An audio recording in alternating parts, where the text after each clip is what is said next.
Hello students, Aamir महाराजा महाविद्यालय की online classes में आप सभी का स्वागत है। हम unit first physical chemistry quantum mechanics या एलिमेंट्री क्वांटम मैकेनिक्स को लेकर के डिस्कशन कर रहे थे। उसमें हमने कुछ टॉपिक्स जो हैं लास्ट वीडियो में कवर किए थे। सबसे पहले हम इसमें जनरल इंट्रोडक्शन जो है उसको देखा था अपन ने। जनरल इंट्रोडक्शन में मैंने आपको स्टूडेंट्स क्लासिकल मैकेनिक्स और क्वांटम मैकेनिक्स दो तरह की मैकेनिक्स बताई थी। उसमें क्लासिकल मैकेनिक्स का हमने इंट्रोडक्शन देखा था और क्वांटम मैकेनिक्स का देखा था। कृष्णिका विकिरण जो है ब्लैक बॉडी रेडिएशन है, उसके बारे में अपन ने डिस्कशन किया था। कृष्णिका विकिरण के बाद में हमने प्लांक का क्वांटम सिद्धांत देखा था और प्लांक का विकिरण का नियम देखा था। फिर इसके बाद हमने फोटो इलेक्ट्रिकल इफेक्ट की बात की थी, प्रकाश विद्युत प्रभाव। प्रकाश विद्युत प्रभाव में हमने बताया था कि धातु की सतह से जैसे ही फोटोन डालेंगे तो इलेक्ट्रॉन जो है वो इमिट हो जाता है, उत्सर्जित हो जाता है। और ये प्रकाश विद्युत प्रभाव होता है वो पोटेशियम, सीजियम, रुबिडियम इनके द्वारा दिया जाता है और एक विशिष्ट तरंगदैर्घ्य के विकिरण का होना आवश्यक होता है। ये भी हमने लास्ट वीडियो में डिस्कस कर लिया था। फिर हमने जो प्रकाश विद्युत प्रभाव है उस प्रकाश विद्युत प्रभाव का मैथमेटिकली डेरिवेशन जो है वो भी देखा था कि प्रकाश विद्युत प्रभाव पर फोटोन जो गिरता है उसका कार्यफलन और उसकी गतिज ऊर्जा के योग के बराबर होता है और फोटोन के गिरने के बाद क्या क्या प्रोसेस होगा वो अपन ने सारा इसमें डिस्कस किया था। उसके बाद लास्ट जो कल लेक्चर का लास्ट टॉपिक था वो था कॉम्पटन प्रभाव। कॉम्पटन प्रभाव में मैंने आपको बताया था कि आपतित विकिरण और विवर्तित विकिरण, उन दोनों विकिरण के बीच में जो तरंगदैर्घ्य है उसमें कितना अंतर आया है। एक विकिरण उच्च तरंगदैर्घ्य की होगी और एक निम्न तरंगदैर्घ्य की होगी। उन दोनों के बीच में कितना डिफरेंस आया या विकिरण के कण की प्रकृति के बारे में जो निष्कर्ष दिए गए थे उनको क्या कहा गया था, कॉम्पटन प्रभाव। ये सब चीज़ें अपन ने लास्ट वीडियो में देख लिए थे। कॉम्पटन प्रभाव का भी हमने मैथमेटिकली डेरिवेशन है वो भी देख लिया था कि किस तरह से तरंगदैर्घ्य है उनके बीच में जो डिफरेंस होता है डेल्टा लैम्डा का उसको निकालते हैं थीटा के बेस पे। और जो लैम्डा होती है कॉम्पटन प्रभाव से हमने देखा था कि लैम्डा जो होता है वो उसमें केवल जो विवर्तित कोण थीटा होता है वही प्रभावित होता है। बाकी तरंगदैर्घ्य प्रकृति और आपतित विकिरण जो है उन पदार्थ की प्रकृति और आपतित विकिरण की तरंगदैर्घ्य पर कोई प्रभाव नहीं पड़ता। यहाँ तक अपन ने देख लिया था। अब आज हम इस लेक्चर में कॉम्पटन विस्थापन का प्रायोगिक सत्यापन देखेंगे कि कॉम्पटन विस्थापन जो होता है उसका प्रायोगिक सत्यापन कैसे किया जाता है। देखिए, इसका प्रायोगिक सत्यापन करने के लिए सबसे पहले हम देखते हैं ये इसके अंदर एक एपरेटस सेट किया गया है। ये एपरेटस सेट किया गया है। ये एपरेटस किस तरह से वर्किंग करेगा वो सब चीज़ें हम इसमें देखते हैं। देखिए, इसके अंदर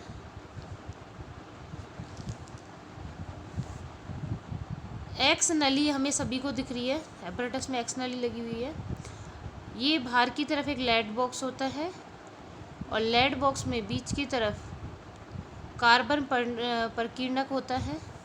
ये S1 स्लिट होती है और S1 स्लिट और इसके बीच में ये कोण बनता है जिसको थीटा कहते हैं। और ये क्या होता है, क्रिस्टल होता है। और ये I एक बॉक्स होता है और इससे जुड़ा हुआ रहता है।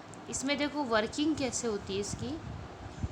लेड बॉक्स में जो एक्स किरण नली है, ये एक्स किरण जो नली है ये एक वर्णी एक्स किरण को क्या करेगी, सबसे पहले मोनोक्रोमेटिक लाइट को लेगी जो S1 स्लिट से गुजर कर, ये S1 स्लिट जो है उससे गुजरेगा और उससे गुजर कर कार्बन प्रकीर्णन पे गिरेगी। कार्बन प्रकीर्णन कौन सा है? ये जो है नेक्स्ट आगे वाला ये जो बना हुआ है ये कार्बन प्रकीर्णन है, इस पे आके गिरेगी। जैसे ही कार्बन प्रकीर्णन पे गिरेगी तो ये थीटा एंगल बनाएगी। क्या बनाएगी? थीटा कोण बनाएगी। सबसे पहले मोनोक्रोमेटिक लाइट डालेंगे। ये मोनोक्रोमेटिक लाइट S1 से जाएगी, S1 से कार्बन प्रकीर्णन पे गिरेगी, कार्बन प्रकीर्णन पे गिरने के बाद थीटा कोण बनाती है और स्लिट S2 से गुजर जाती है। ये स्लिट जो है S2 है, ये आगे वाली जो स्लिट है इस S2 से गुजरती है और क्रिस्टल पे जा कर के गिर जाती है। पहले S1 से निकली, थीटा कोण बनाया, फिर स्लिट S2 जो है उस पे जा कर के गिरी और वहाँ से क्रिस्टल से निकल गई। उसके बाद क्रिस्टल पे गिरने से के बाद क्रिस्टल से वहाँ से क्या होती है? प्रकीर्णित हो जाती है और ये जो प्रकीर्णित होगी ये आई बॉक्स जो है, आई बॉक्स आपको दिख रहा है, ये आई बॉक्स में जा कर के जो वापस से प्रकीर्णित विकिरण है वो आई बॉक्स में चली गई और इस आई बॉक्स में इसकी जो तरंगदैर्घ्य है, जो लैम्डा है, उसको ज्ञात कर लिया गया। इस प्रयोग में सबसे बड़ी बात क्या है कि एक्स नली वह कार्बन प्रकीर्णन को घुमाकर प्रकीर्णन या विवर्तित कोण थीटा के मान में परिवर्तित किया जा सकता है। अगर हम इस कार्बन प्रकीर्णन को घुमा दें, अगर इसको हम इधर घुमा दें तो ये घूम जाएगा, ये घूमेगा तो ये थीटा भी घूम जाएगा। कॉम्पटन में क्या होता है कि थीटा 90 के कोण के लिए तरंगदैर्घ्य विस्थापन का मान कितना आता है? जब थीटा 90 होता है तो उस समय तक कितना आता है? 0.022 एंगस्ट्रॉन प्राप्त किया जाता है। जब थीटा कितना होता है? 90 होता है, उस समय इसका जो मान होता है विस्थापन का वो कितना आता है? 0.022 एंगस्ट्रॉन। इन मानों को तरंगदैर्घ्य विस्थापन की समीकरण में रखते हैं तो सैद्धांतिक मान जो होता है उससे थोड़ा सा क्या आता है? ज़्यादा आता है। उसमें 0.022 था, वो 0.0242 एंगस्ट्रॉन प्राप्त हो जाता है। इस प्रयोग के और सैद्धांतिक मान, मतलब प्रयोग के द्वारा और सैद्धांतिक मान में जो अंतर है वो नगण्य मानते हुए कॉम्पटन प्रभाव को ज्ञात किया जा सकता है। समझ रहे हो क्या बात हुई हमने इसमें? देखो जो अभी हमारी जो लिखी हुई चीज़ें हैं वो उनको देख लेते हैं। पहले हम एक बार एपरेटस को देख लिया पूरा कि एपरेटस के अंदर, इसके अंदर ये एक्स नली है, ये जो बनी हुई है अंदर की तरफ, ये लेड बॉक्स है, ये स्लिट है, ये बीच में से जो निकल रही है, ये कार्बन प्रकीर्णन है, यहाँ पे ये कोण थीटा बन रहा है, ये कोण थीटा बन रहा है, ये स्लिट 2 है S2 और ये क्रिस्टल है, क्रिस्टल से रिफ्लेक्टेड होकर के वापस से आई बॉक्स में चली गई। देखो इसमें हम देखते हैं इस प्रयोग में लेड बॉक्स में स्थित एक्स किरण नली से एक वर्णीय किरण प्राप्त होती है जो कहाँ टकराती है? S1 स्लिट से गुजरती है और फिर कार्बन प्रकीर्णन पर गिरती है और कार्बन प्रकीर्णन क्या करेगा? थीटा एंगल बनाएगा और उसको आगे प्रकीर्णित कर देगा और स्लिट S2 से गुजरती हुई क्रिस्टल पे जाकर के गिर जाती है, क्रिस्टल पे आकर के गिर जाएगी। यहाँ से गिरने के बाद अंत में क्रिस्टल से प्रकीर्णित विकिरण की तरंगदैर्घ्य, अंत में क्रिस्टल से प्रकीर्णित विकिरण की तरंगदैर्घ्य की आई बॉक्स में ज्ञात कर ली जाती है। इस प्रयोग में एक्स नली जो है वह कार्बन प्रकीर्णन को घुमा करके थीटा का जो मान है उसमें परिवर्तन किया जा सकता है। देखो डायग्राम में जो है ये थीटा बना रखा है, ये वाला थीटा बन रहा है। इस थीटा में अगर कार्बन ये प्रकीर्णन है, इसमें चेंजेस कर दे तो थीटा भी घूम जाएगा। तो यही कहा गया है कि कार्बन प्रकीर्णन में परिवर्तन करके थीटा के मान को परिवर्तित किया जा सकता है। कॉम्पटन में अगर थीटा 90 कोण के लिए तरंगदैर्घ्य विस्थापन जो है उसका मान कितना आता है? 0.022 एंगस्ट्रॉन आता है और इन्हीं मानों को तरंगदैर्घ्य विस्थापन समीकरण में रखने पर सैद्धांतिक मान 0.024 एंगस्ट्रॉन प्राप्त होता है। इस प्रकार प्रायोगिक तथा सैद्धांतिक मान में अंतर कैसा आता है? नगण्य मान लेते हैं और इसी आधार पे क्या ज्ञात कर लिया जाता है? कॉम्पटन प्रभाव ज्ञात कर लिया जाता है। भाई काफ़ी डिफरेंस कम है। प्रायोगिक मान आ रहा है 0.22 एंगस्ट्रॉन एंड सैद्धांतिक मान जो आ रहा है वो 0.024 एंगस्ट्रॉन। दोनों के बीच में डिफरेंस कम आ रहा है तो इसको हम नगण्य मान लेते हैं। नेक्स्ट जो है अपना टॉपिक वो है डी ब्रोगली परिकल्पना। देखो क्या होती है। कॉम्पटन प्रभाव का प्रायोगिक निर्धारण या प्रायोगिक सत्यापन है वो कंप्लीट हो गया। नेक्स्ट टॉपिक हम ले रहे हैं इसमें डी ब्रोगली परिकल्पना। क्या होती है डी ब्रोगली परिकल्पना, इसको देखेंगे हम। देखो डी ब्रोगली ने क्या कहा कि विकिरण के मान इलेक्ट्रॉन भी दोहरी प्रकृति दर्शाता है। विकिरण के समान इलेक्ट्रॉन भी कैसा होता है? दोहरी प्रकृति का होता है। कैसा होता है? दोहरी प्रकृति का होता है। कैसे होता है दोहरी प्रकृति का? ये सूक्ष्म कण तरंगीय तथा कणीय दोनों व्यवहार या दोनों गुण प्रदर्शित करती है। कणीय तरंगीय दोनों गुण एक दूसरे के पूर्णक होते हैं, अर्थात एक कण एक ही समय में एक गुण अर्थात कणीय तरंगीय प्रदर्शित करेगा। या तो कणीय प्रकृति शो करेगा या तरंगीय प्रकृति शो करेगा।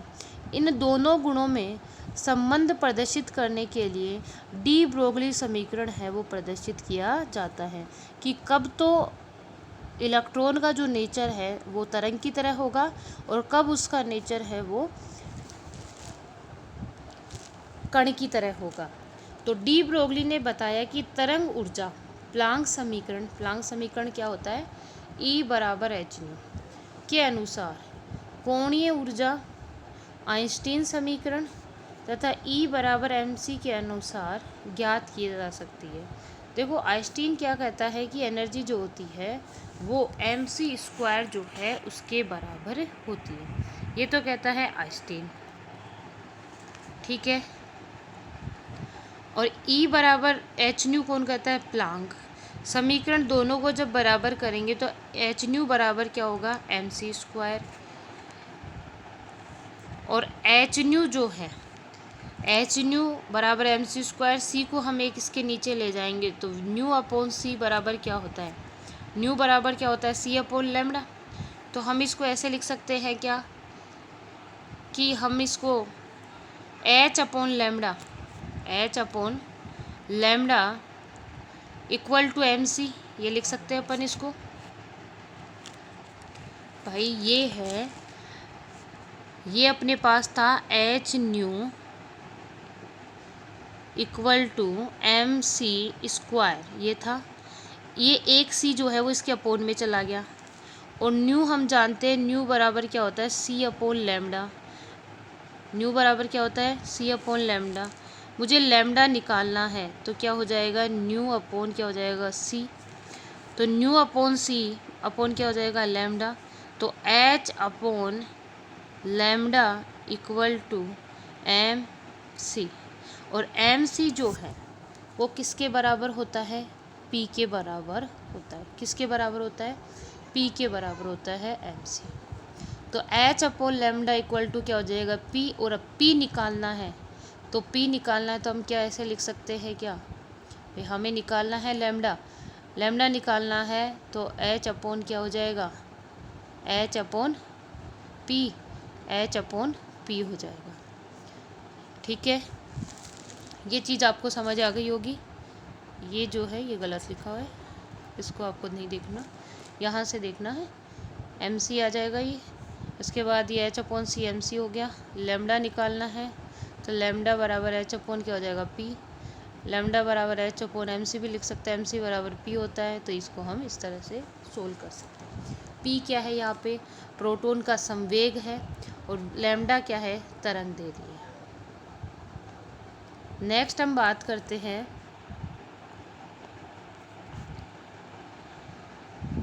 डी ब्रोगली समीकरण का महत्व। क्या महत्व है, क्या इम्पोर्टेंस है इसकी? डी ब्रोगली समीकरण की। बोर के परमाणु मॉडल के अनुसार इलेक्ट्रॉन का कोणीय संवेग h/2πk के पूर्णांक गुणन में प्रेजेंट होता है, उपस्थित होता है, लेकिन बोर के सिद्धांत में इसका कोई स्पष्टीकरण नहीं किया गया। किंतु डी ब्रोगली सिद्धांत के आधार पर इसे आसानी से समझाया जा सकता है। देखो, डी ब्रोगली समीकरण का महत्व। बोर के परमाणु मॉडल के अनुसार इलेक्ट्रॉन का कोणीय संवेग h/2π के पूर्णांक गुणन में प्रेजेंट था, लेकिन बोर के सिद्धांत में इसका कोई स्पष्टीकरण नहीं किया गया, किंतु डी ब्रोगली है वो इस बात को समझाता है। अब कैसे समझाता है डी ब्रोगली, उसको देखते हैं। डी ब्रोगली कहता है कि एक इलेक्ट्रॉन किसी वर्तीय पथ में घूम रहा है। कहाँ घूम रहा है एक इलेक्ट्रॉन? वर्तीय पथ में। किस में घूम रहा है? वर्तीय पथ में घूमता है। तो उसका संबंध तरंग में होता है, और तरंग उसी पथ में निरंतर घूमती है जब उस वर्त की परिधि का मान उस तरंग की तरंग दैर्घ्य लैम्डा का क्या हो? पूर्ण गुणज हो, तभी घूमेगी। लैम्डा का क्या हो? पूर्ण गुणज हो। 2πr n lambda. समीकरण ए का मान डी ब्रोगली समीकरण में रखने पर देखो, लैम्डा का मान जो है बराबर h/mc या h/mv भी लिख सकते हैं। तो क्या हम इसको ऐसे लिख सकते हैं क्या कि लैम्डा का मान जो है अपने पास ये है h/mv, तो 2πr = NH/mv। mvr जो है ये क्रॉस मल्टीप्लाई होगा तो NH/ क्या आ जाएगा? 2π। ये डी ब्रोगली है वो दोहरी प्रकृति जो है उसकी इम्पोर्टेंस है उसको बताता है। नेक्स्ट हम देखते हैं डी ब्रोगली समीकरण का प्रायोगिक सत्यापन कैसे किया जाता है। देखिएगा, डी ब्रोगली समीकरण का प्रायोगिक सत्यापन डेविसन एंड जर्मन का प्रयोग है। डी ब्रोगली समीकरण का प्रायोगिक सत्यापन इम्पोर्टेंट है। डी ब्रोगली समीकरण का प्रायोगिक सत्यापन कैसे करते हैं? सीधा सीधा क्वेश्चन बनता है यहाँ से, तो ध्यान से देखिएगा। डेविसन एंड जर्मन ने डी ब्रोगली समीकरण का प्रायोगिक सत्यापन सफलतापूर्वक किया। इस प्रयोग में एक गर्म तार से इलेक्ट्रॉन का उत्सर्जन होता है। गर्म तार से क्या करवाते हैं? इलेक्ट्रॉन का उत्सर्जन कराते हैं। ये उत्सर्जित इलेक्ट्रॉन स्लिट से गुजरते हैं और एक पतले पुंज के रूप में निकिल क्रिस्टल में जाकर के टकरा जाते हैं। उसके बाद देखो क्या होता है, क्रिस्टल से जाके टकराएंगे। इन त्वरित इलेक्ट्रॉन के तरंग दैर्घ्यों की परास एक्स किरणों की परास के क्या होती है? समान होती है। एनआई क्रिस्टल से ये किरणें थीटा कोण पर विवर्तित हो जाती है और विवर्तित इलेक्ट्रॉन की दिशा को इलेक्ट्रॉन डिटेक्टर की सहायता से ज्ञात कर लेते हैं। इस स्थिति को गोलीय संकेतक पे क्या करा जाता है? पढ़ा जाता है। किस तरह से पढ़ते हैं देखो, ये एक गर्म तार है जिसको गर्म करेंगे, इलेक्ट्रॉन उत्सर्जित होगा, स्लिट से गुजरेगा, त्वरित इलेक्ट्रॉन जो है एक त्वरित पुंज के फॉर्म में जाएगा, निकिल क्रिस्टल पे जाके गिरेगा, विवर्तित हो जाएगा थीटा कोण बनाते हुए, और घूमने वाली यहाँ एक संग्राहिक होती है, गैल्वेमीटर लगा होता है, उसके आधार पर इसको हम ज्ञात करते हैं।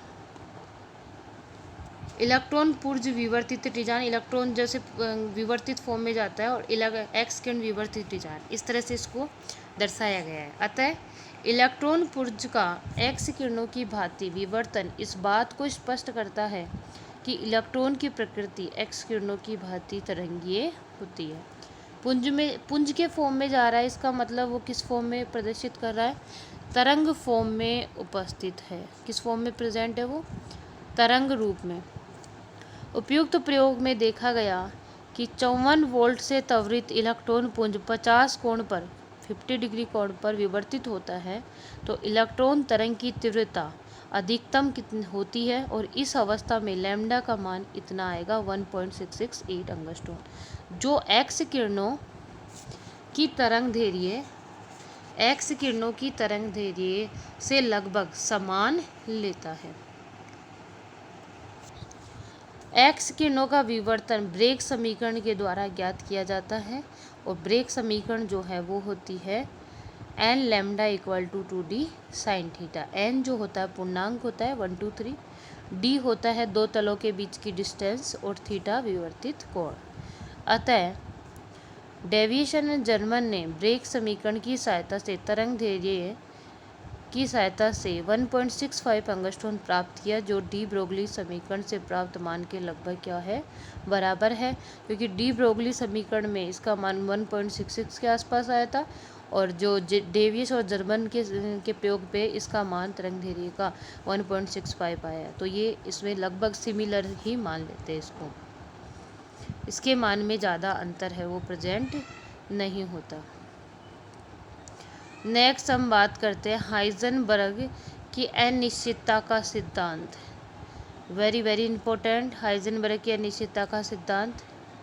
देखो, कोई भी पार्टिकल मूवमेंट कर रहा है तो उस पार्टिकल की स्थिति और संवेग दोनों को एक साथ ज्ञात करना संभव नहीं है। क्यों नहीं है संभव? इस सिद्धांत के अनुसार किसी क्षण किसी कण के लिए स्थिति व संवेग का मान यथार्थता से निर्धारण संभव नहीं होता। अर्थात एक मान को ज्ञात करेंगे या उसकी अनिश्चितता को कम करेंगे तो दूसरे की अनिश्चितता क्या हो जाएगी, बढ़ जाएगी। भाई हम इसको ऐसे समझ सकते हैं कि एक कण की हम स्थिति याद कर रहे हैं तो संवेग है वो कुछ ना कुछ चेंज होगा उसमें, और संभव नहीं है। अर्थात एक मान को ज्ञात करेंगे या उसकी अनिश्चितता को कम करेंगे तो दूसरी में ऐसी निश्चितता आ जाएगी। स्थिति ज्ञात करना चाहते हैं तो संवेग में कुछ ना कुछ चेंज हो जाएगा, संवेग ज्ञात करना चाहते हैं तो क्या होगा, उस समय उसकी स्थिति चेंज हो जाएगी, क्योंकि वेग में परिवर्तन की दर क्या है, संवेग होते हैं। दूसरे की अनिश्चितता बढ़ जाएगी, क्योंकि दोनों अनिश्चितता डेल्टा एक्स व डेल्टा पी का गुणनफल h/4 के क्या होता है, बराबर होता है।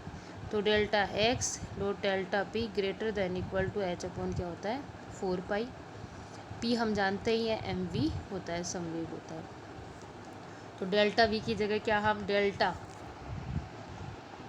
mv लिख सकते हैं। अगर m को हम इधर ले जाएं तो हमारे पास न्यू फार्मूला जो आएगा वो ये हो जाएगा, m को इधर ले जाते हैं हम तो हमारे पास न्यू फार्मूला हो जाएगा delta x dot delta v is greater than equal to h upon 4 pi m। ये हमारे पास फॉर्मूला हो जाएगा।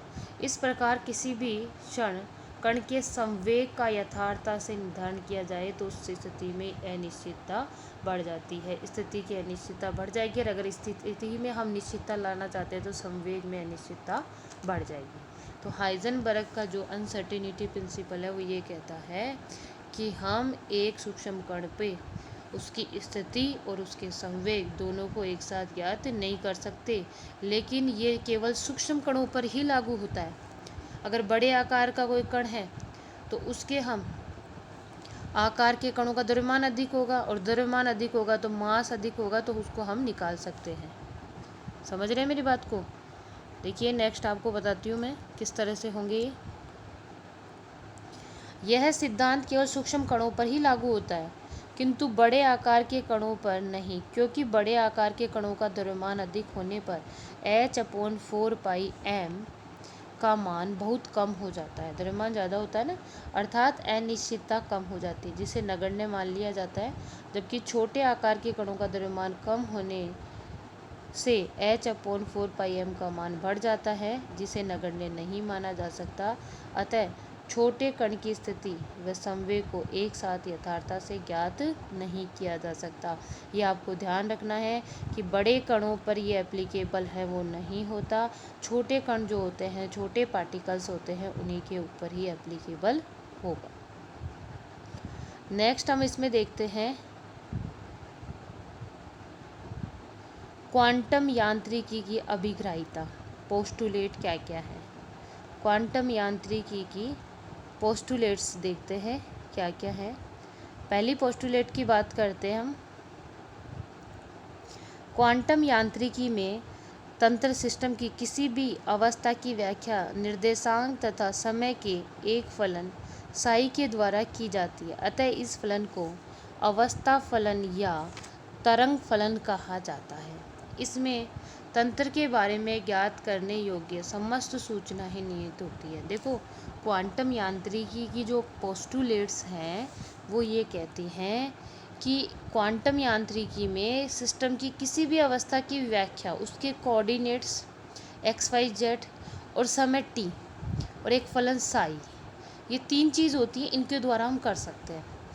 फलन की अवस्था तरंग फलन कहा जाता है और इन्हीं सारी चीज़ इन्हीं से हम हर चीज़ की क्वांटम यांत्रिकी पोस्टुलेट जो है उसकी पोजीशन क्या है, उसका स्थिति क्या है, उसका समय क्या है, उन सब की हम व्याख्या कर सकते हैं। फर्स्ट पोस्टुलेट जो सेकंड पोस्टुलेट है वो ये कहती है कि क्वांटम यांत्रिकी की किसी भौतिक राशि को ज्ञात करने के लिए एक ऑपरेटर की सहायता ली जाती है जिसको संकारक कहते हैं, और इस ऑपरेटर की सहायता से एक फलन को दूसरे फलन में परिवर्तित करते हैं। ऑपरेटर का काम क्या होता है कि एक राशि को दूसरी राशि में परिवर्तित करें, एक फलन को दूसरे फलन में परिवर्तित करते हैं। जैसे x कैप में, y कैप में और z कैप में। रेखीय संवेग की बात करें तो रेखीय संवेग जो होता है, संवेग क्या होता है p, रेखीय संवेग की मतलब x डायरेक्शन में बात कर रहा है, तो इसके लिए हम px कैप इक्वल टू क्या लिखेंगे, px cap equal to minus iota h cut del upon del x. जब इसको हम आयोटा से ऊपर नीचे गुणा करेंगे तो आयोटा जो है, आयोटा से आयोटा कैंसिल, नीचे आयोटा डिवाइड में रह जाएगा, और ये जो है p x is equal to h cut upon क्या हो जाएगा आयोटा, डेल अपॉन क्या हो जाएगा डेल एक्स।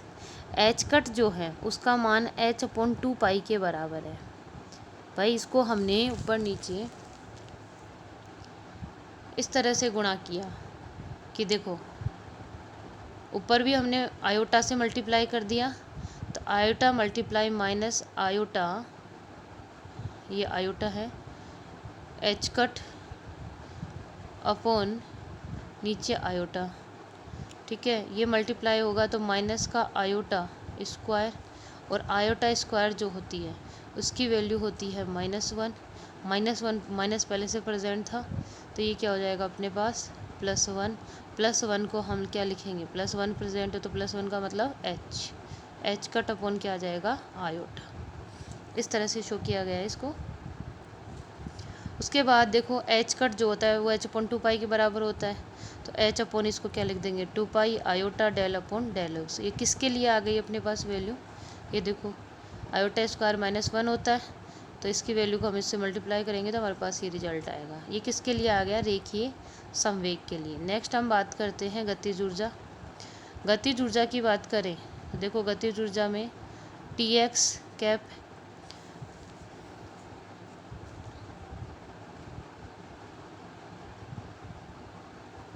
गतिज ऊर्जा की बात करें तो देखिएगा गतिज ऊर्जा Tx होती है px का square upon 2m, Tx equal to iota square h cut square del upon del x का स्क्वायर। अब यहाँ पे आयोटा स्क्वायर जो होता है उसकी वैल्यू क्या होगी अपने पास, आयोटा स्क्वायर -1 होता है, -1 को हमने यहाँ रखा तो क्या हो जाएगा 1, तो Tx जो है उसकी वैल्यू क्या हो जाएगी -h कट का square 2m del upon del x का होल स्क्वायर। ठीक है, ये किसके लिए आ गया, गतिज ऊर्जा के लिए। नेक्स्ट हम देखते हैं इसमें, नेक्स्ट देखते हैं इसी को ही Tx इक्वल टू -h। अब हमें पता है कि एच कट की जो वैल्यू होती है वो एच कट की वैल्यू क्या होती है पीछे बता चुकी मैं, एच कट इक्वल टू क्या होता है h अपॉन 2 पाई होता है। अब यहाँ पे अपने पास एच कट स्क्वायर है तो ये क्या हो जाएगा एच कट का स्क्वायर, तो इसका भी स्क्वायर और इसका भी स्क्वायर, नीचे इसका भी होल स्क्वायर, इसका भी हम क्या लिखेंगे स्क्वायर। एच का स्क्वायर हो जाएगा, ये क्या है अपने पास एच का स्क्वायर, तो 4 का स्क्वायर पाई का square into 2m del upon del x square, ये कितना हो जाएगा 8 pi square m del x square. और हम इसको क्या लिख सकते हैं, ये जो है इसको हम लैप्लांसी ऑपरेटर का स्क्वायर के फॉर्म में भी लिख सकते हैं। नेक्स्ट हम देखेंगे इसमें कुल ऊर्जा, टोटल एनर्जी क्या होती है। टोटल एनर्जी क्या होती है, काइनेटिक एनर्जी और पोटेंशियल एनर्जी। काइनेटिक एनर्जी हमने निकाल ली और पोटेंशियल एनर्जी को हम V लिख रहे हैं, तो जो टोटल एनर्जी होगी वो क्या होगी, इसके बराबर होगी। ठीक है, नेक्स्ट हम देखेंगे इसमें, नेक्स्ट देखते हैं तरंग फलन साई एक्स टी के लिए फर्स्ट डेरिवेशन क्या होता है। फर्स्ट डेरिवेटिव देखो d upon d x psi x t होता है, और सेकेंड डेरिवेटिव की बात करें तो del square upon del x square psi x t होता है, जो एक सतत कैसा होता है, एक सतत परिमित x के सभी मान पर एकल मान प्राप्त होता है। इस स्थिति में साई एक्स टी तरंग फलन का मान परमाणीकृत होता है, मतलब नॉर्मलाइज्ड होता है, एक होगा उसका रिजल्ट। जैसे हमने लिमिट ली, लिमिट हमने इसमें ले रखी है, लिमिट ले रखी है साई जो है इनफाइनेट नेगेटिव से इनफाइनेट पॉजिटिव, और psi conjugated x t psi x t d x is equal to 1। जब हम इसको नेक्स्ट आगे देखते हैं तो देखो लिमिट ये है साई स्क्वायर, साई स्क्वायर कैसे, साई कॉन्जुकेटेड नॉर्मलाइजेशन कंडीशन ले रहे हैं, तो साई कॉन्जुकेटेड और मल्टीप्लाई में क्या प्रेजेंट है अपने पास, साई, तो इसको हमने साई स्क्वायर लिख दिया। क्या लिख दिया इन दोनों को, साई स्क्वायर। तो हमारे पास नेक्स्ट जो रिजल्ट होगा वो ये होगा। नेक्स्ट हम देखेंगे ए एक प्रेक्षित मान, जो ए है वो कैसा है, प्रेक्षित मान या किसी ऑपरेटर ए कैप को किसी फलन के साथ ऑपरेट किया जाए सॉरी, ए के प्रेक्षित मान या किसी ऑपरेटर ए कैप को किसी फलन के साथ ऑपरेट कर रहे हैं, तो उसका परिणाम किसी कांस्टेंट वैल्यू के साथ वही फंक्शन है वो प्राप्त होगा। कैसे होगा, देखो ये आइगन फलन है, ये आइगन क्या है, मान है, इसको हमने इसके साथ में ऑपरेट किया, एक ऑपरेटर था, ये मेरा एक फंक्शन था जिसको मैंने ऑपरेटर के साथ ऑपरेट किया, तो मुझे वही फंक्शन मिला लेकिन एक कांस्टेंट वैल्यू के साथ मिला। जैसे for example operator A cap और del upon del x, function है साई एक्स ई की पावर आई आयोटा के एक्स। कैसे सोल्व करेंगे इसको देखते हैं, देखिए इसको सोल्व करके बताती हूँ मैं आपको। Eigen function, we know that operator A function है साई और ये कांस्टेंट वैल्यू है ए और साई। ऑपरेटर क्या है, D upon d x, function क्या है आयोटा ई की पावर आयोटा के एक्स। जब हम इसको सोल्व करेंगे तो आयोटा के एक्स क्या है, कांस्टेंट है, बाकी ई की पावर आयोटा के एक्स होता है इसका। तो देखो ये यहाँ पे क्या एक कांस्टेंट वैल्यू आ गई क्या, भाई हम ये कह रहे हैं कि अगर हम एक ऑपरेटर को किसी फंक्शन के साथ ऑपरेट करते हैं तो जो नया रिजल्ट आता है उसमें फंक्शन जो होता है वो एक कांस्टेंट वैल्यू के साथ आता है। तो देखो यहाँ ये तो ऑपरेटर हो गया और ये क्या है, फंक्शन है। अब इसको जब हमने इसके साथ ऑपरेट किया तो इसका रिजल्ट जो है वो ये आ रहा है, लेकिन इसमें ये जो है आयोटा के, ये क्या है, कांस्टेंट वैल्यू, क्या है, कांस्टेंट वैल्यू है ये, तो कांस्टेंट मान हो गया ये इसका। आई ए है आयोटा के आइगन मान या कांस्टेंट वैल्यू है, और फंक्शन क्या हो जाएगा, ई की पावर आयोटा के एक्स क्या है, आइगन फंक्शन। ऐसे ही हम एक function D upon d x और इसका ऑपरेटर ये है, फंक्शन हमने साइन की एक्स लिया, इसको जब हम ऑपरेट करते हैं तो आने वाला जो रिजल्ट है वो ऑपरेट होगा या नहीं होगा वो डिपेंड करेगा। देखो तो इसमें साइन एक्स वाला जो है, साइन एक्स में जो नया फंक्शन बनेगा वो कांस्टेंट वैल्यू के साथ नहीं आएगा। कैसे नहीं आएगा, साइन के एक्स को जब हम इसको सोल्व करेंगे तो एक के कोस एक्स आ जाएगा, और कोस एक्स को फिर से अगर डबल डिफ्रेंशिएट करते हैं तो माइनस के स्क्वायर साइन के एक्स आ जाएगा। उस समय ये क्या होगा, ऑपरेट हो सकता है डबल डिफ्रेंशिएट करने पर, लेकिन जो माइनस के स्क्वायर आइगन वैल्यू हो जाएगी, साइन के एक्स हो जाएगा आइगन फंक्शन। अगर सिंगल डिफ्रेंशिएट करेंगे इसको तो ये आइगन फंक्शन या आइगन वैल्यू को शो नहीं करेगा। क्यों नहीं शो करेगा, क्योंकि इसके अंदर देखो हमने फंक्शन लिया साइन के एक्स, और यहाँ हमारा फंक्शन क्या आ रहा है, कोस, सेम नहीं आ रहा ना फंक्शन यहाँ पे जो है वो भी यहीं पे वही होना चाहिए कोस्टेंट वैल्यू के साथ। कोस्टेंट वैल्यू तो आ रही है, के आ रहा है कोस्टेंट, लेकिन कोस का मान चेंज हो रहा है, यहाँ साइन था यहाँ कोस हो रहा है। लेकिन फिर से इसका हम डबल डिफ्रेंशिएशन करते हैं तो उस समय ये तो कोस्टेंट वैल्यू हो गई और ये क्या हो गया, फंक्शन। तो पहले भी हमने क्या लिया था, साइन ही लिया था फर्स्ट स्टेट में, और यहाँ भी क्या बन रहा है, साइन। इसका मतलब जो ऑपरेटर ए कैप है या साई है उसको सोल्व करने पे हमारे पास न्यू फंक्शन और ऑपरेटर जो है उसका वैल्यू क्या आ रही है, सेम आएगी। ठीक है, नेक्स्ट इसमें देखते हैं हम इसके पोस्टुलेट फिफ्थ जो है, ऑपरेटर ए कैप के औसत मान को निम्नलिखित समीकरण के द्वारा ज्ञात किया जा सकता है। ये एक समीकरण है जिसके द्वारा हम इसके मान को ज्ञात कर सकते हैं, औसत मान निकालना हो तो ए एवरेज बराबर, इसमें हम लिमिट लेते हैं -∞ to +∞, psi conjugated i A cap psi j d x, और नीचे नॉर्मलाइजेशन कंडीशन ले लेते हैं। नॉर्मलाइजेशन कंडीशन में इसका मान 1 होता है, तो जो एवरेज मान होगा वो किसके बराबर होगा, -∞ से +∞, साई कॉन्जुकेट आयोटा ए कैप साई जे और डी टो के बराबर होगा। उसके बाद हम देखते हैं लास्ट पोस्टुलेट इसकी, कि तंत्र में समय से संबंधित जानकारी या परिवर्तन के अध्ययन के लिए समय पर आश्रित श्रोडिंगर समीकरण जो है वो उपयोग में ली जाती है। हमें अगर किसी सिस्टम में समय से संबंधित नॉलेज लेना है या परिवर्तन हो रहा है वो समय से आधारित देखना है, तो श्रोडिंगर तरंग समीकरण जो है वो समय से आधारित तो श्रोडिंगर तरंग समीकरण है उसको देखा जाता है, और वो तरंग समीकरण होती है ये h cap psi equal to iota h 2 pi h cut 2 pi psi del psi upon del t. तंत्र की किसी भौतिक राशि का जैसे कोणीय संवेग ऊर्जा संभावित मान ऑपरेटर समीकरण के आइगन मान के बराबर होती है, जैसे alpha cap psi equal to lambda psi, इसके क्या होगी, बराबर होगी। अल्फा किसी भौतिक राशि का ऑपरेटर हो सकता है, लैम्डा आइगन मान हो सकता है, साई आइगन फंक्शन हो सकता है। अब भौतिक राशि का जो मान होता है वो वास्तविक होने पर आइगन भी क्या हो जाता है, वास्तविक हो जाता है। जैसे H cap psi equal to e psi लिखते हैं हम हैमिल्टोनियन ऑपरेटर के अंदर। इस तरह से जो पोस्टुलेट्स हैं, हमने टोटल पोस्टुलेट जो है वो 7 पोस्टुलेट है वो डिस्कस किए हैं। पोस्टुलेट्स का जो क्वेश्चन बनता है वो सिंपली पूछता है कि क्वांटम मैकेनिक्स की पोस्टुलेट एक्सप्लेन कीजिए, या क्वांटम मैकेनिक्स की, क्वांटम यांत्रिकी की जो अभिग्राहिता है उनकी व्याख्या कीजिए। तो आपको 5 से 7 पोस्टुलेट, वो डिपेंड करेगा मार्क्स पे कि क्वेश्चन अपने कितने मार्क्स का है, उसके अकॉर्डिंग आपको बताना है इसको।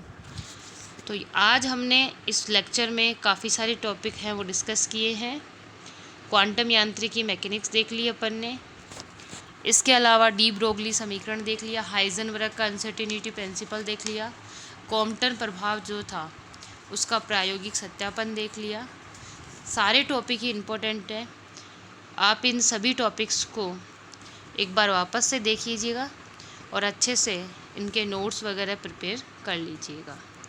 नेक्स्ट वीडियो में हम एक नए टॉपिक के साथ फिर मिलते हैं। जब तक के लिए आप पढ़ते रहिए लगातार। ऑनलाइन स्टडी के थ्रू आपको जो भी मैटर मिल रहा है आप उसको देखिएगा और अच्छे से इसके नोट्स बनाइएगा। Thank you.